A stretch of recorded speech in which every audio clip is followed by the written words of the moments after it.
अनंत कोटि ब्रह्मांड नायक राजाधिराज योगिराज पर ब्रह्म श्री सच्चिदानंद सद्गुरु साईनाथ महाराज की जय।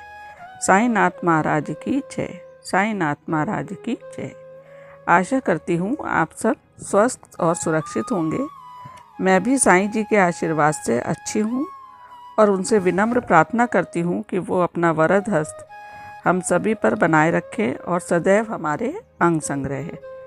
तो चलिए, तो आज हम साईं चरित्र के अध्याय 21 में वर्णित बाबा की नवधा भक्ति के विषय में बात करेंगे। नवधा भक्ति मीन्स भक्ति के 9 प्रकार, जैसे श्रवण, कीर्तन, नाम स्मरण, चरण सेवा, अर्चन, वंदन, दास्य सख्य भाव, वंदन, दास्य भाव, सख्य भाव व आत्मनिवेदन। ये हैं भक्ति के 9 प्रकार।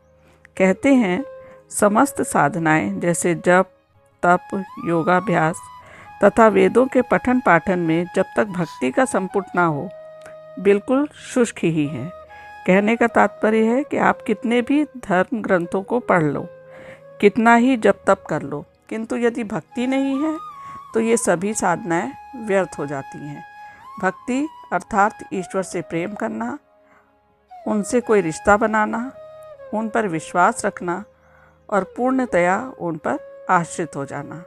हर समय ईश्वर का ही चिंतन करते रहना, उनके विषय में ही अच्छी अच्छी बातें सुनना और अपनी दिनचर्या को उनके नाम स्मरण के साथ उनसे ही बातें करते हुए व्यतीत करना। ईश्वर से ही अपना सुख दुख साझा करना, अपने सभी कार्यों को उन्हें ही समर्पित करना और फिर उनसे ही अपने सबके लिए विनम्र प्रार्थना करना।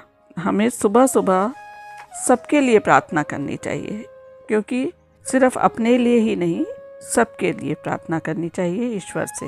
तो चलिए, अपना और अपने परिवारजनों का हाथ अपने बाबा को पकड़ाते हैं या जिन्हें भी आप मानते हैं उनको पकड़ाते हैं और फिर उनसे सबके लिए प्रार्थना करते हैं कि आप जिन भी भगवान को आप मानते हैं, क्योंकि बाबा भी कहते थे कि अपने इष्ट को दृढ़ता से पकड़ के रखो।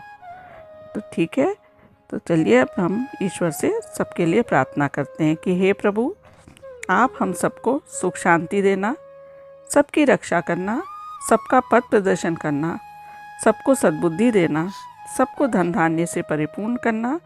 ये प्रार्थना हमें रोज़ ईश्वर से करनी चाहिए, क्योंकि आज की इस भाग दौड़ की दुनिया में किसी के पास भी विधि विधान से पूजा पाठ करने का समय नहीं है। ये प्रार्थना तो आप चलते फिरते ईश्वर से कर सकते हैं, काम करते करते भी मन ही मन दोहरा सकते हैं, अपनी लाइफ में पॉजिटिविटी को अट्रैक्ट कर सकते हैं।